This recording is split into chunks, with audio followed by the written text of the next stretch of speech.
It's Tuesday. You know what that means. I'd like to take a minute and honor the life of John Huber, a pro wrestler who some of you may know as either Luke Harper or Brody Lee, who tragically passed away at the age of 41. Thanks for all these years that you spent entertaining me. It won't be the same without you.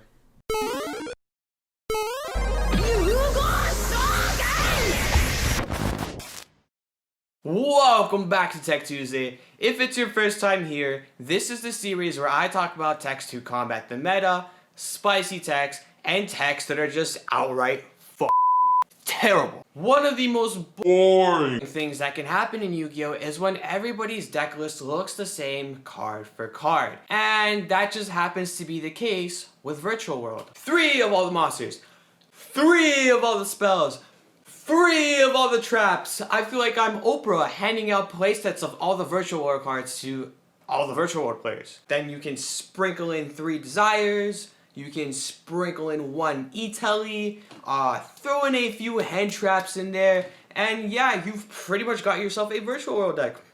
I was determined to find something interesting.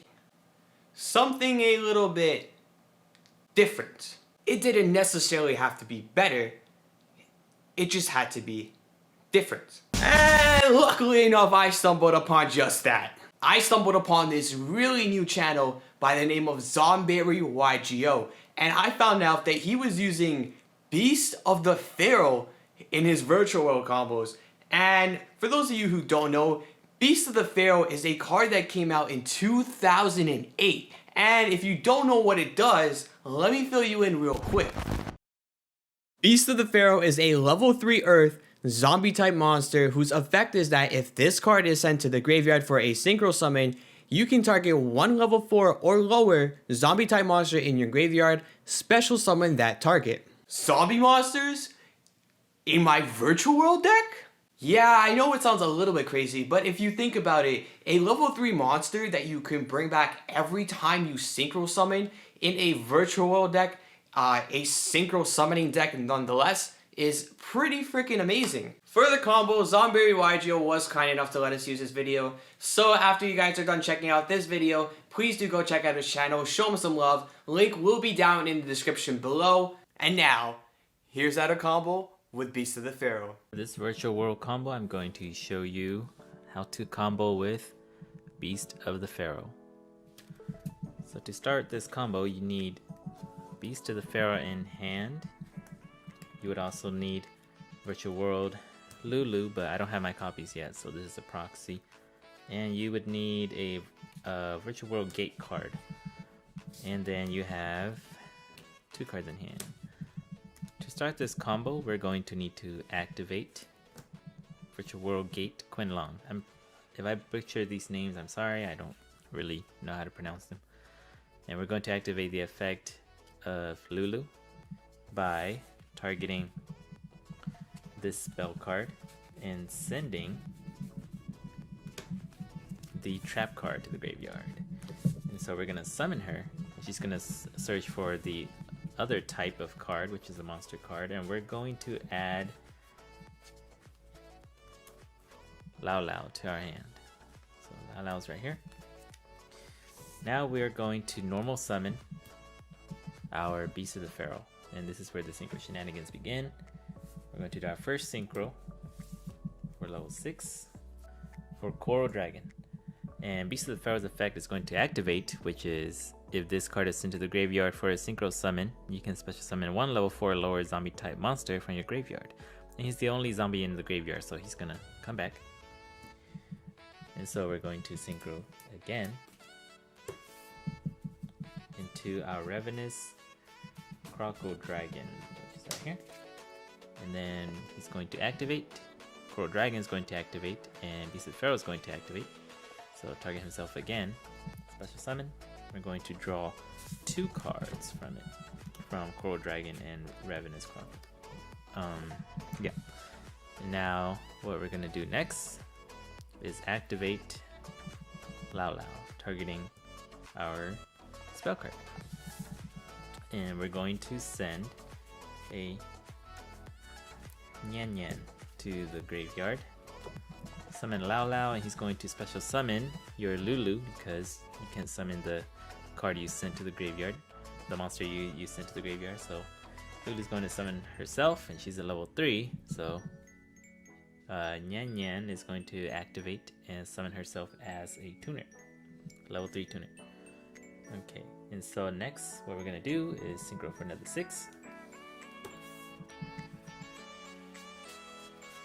We're going to go into a Desert Locust. He has a mandatory effect to discard a card, but activate again from the graveyard. Summon himself. We're going to discard a random card, or not a random card, but a card of our choice.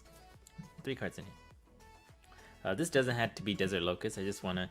It could be a Stardust Charge Warrior because you have so many different. You have other tuners on the field already, but I just kind of want to showcase the synchro plays you could do with Beast of the Pharaoh. And so we're going to synchro one more time into our QB. And then Beast of the Pharaoh is going to activate again, summon himself. Now we need to go into VFD because we don't want our Beast of the Pharaoh to get banished when he is used as another synchro material. So we're going to make VFD. So this is the basic combo of getting to VFD. Depending on how you play your deck, you can do whatever you want with these guys. So you have the trap card in your graveyard to manipulate the level of Lulu. You can go into like you have a level 3 tuner right here, 6 or 3 tuner right here, and the Beast of the Pharaoh. So you could do a lot of stuff you want. So a combo, for example, would be going into Muddy Mud Dragon. Muddy Mud Dragon is just your Dark Dragon, and then activate the trap card to lower Lulu's level to 3, going to a level 9, and make your Hot Red Dragon Archfiend to protect your VFD from card effects. He's kind of like an Omni Negate, or I guess he is, but he can only negate pretty much on the field. But oh yeah, and with this, he's still back on the field because he was used as a synchro material for Muddy Mud Dragon. And so if you have extenders in hand, then you can just keep going, maybe a rank 3 or more synchro plays, up to you. But if we were to go back, like another play we could do is, let's say you have GG in hand, activate his effect, summon him, and then use the trap card to lower his level to 3, and then use these three to go into the Trish to banish a card from your opponent's hand. But right here too, he's gonna come back from the graveyard, and then you synchro again for a 6, for any 6 you want, but let's just say you get another level 6 tuner, and then Beast of the Pharaoh's effect is going to activate. He's coming back, and then use these 2 to go for a 9, and then Beast of the Pharaoh effect is going to activate again, and now you can synchro these 2 for a Phantom Fortress to banish another card from your opponent's hand. But this isn't really an ideal combo because it doesn't protect your VFD. So, but it's just another cool, neat little interaction you could do. If you want to check out the rest of the video, please head over to his channel. He does have another combo where he goes into Zolkin and then makes Crystal Wing, which is also, I think, pretty cool. It's now that time of the video where I need your guys' help to help me figure out whether this week's tech was a sleeper card or a stinker card. Make sure to leave your answers down in the comments below. Me personally, I'm gonna go with sleeper card. I'm gonna just say it outright. I think the thing that separates a good player from a bad player is the will to experiment with new cards. Because if you're just playing the same thing that everybody else is playing, what advantage do you have over the other player? If you enjoyed the video, please remember to like and subscribe. Help me turn this paper plate button into a real one. Thank you guys so much for watching. This is Bear signing off. Peace, guys.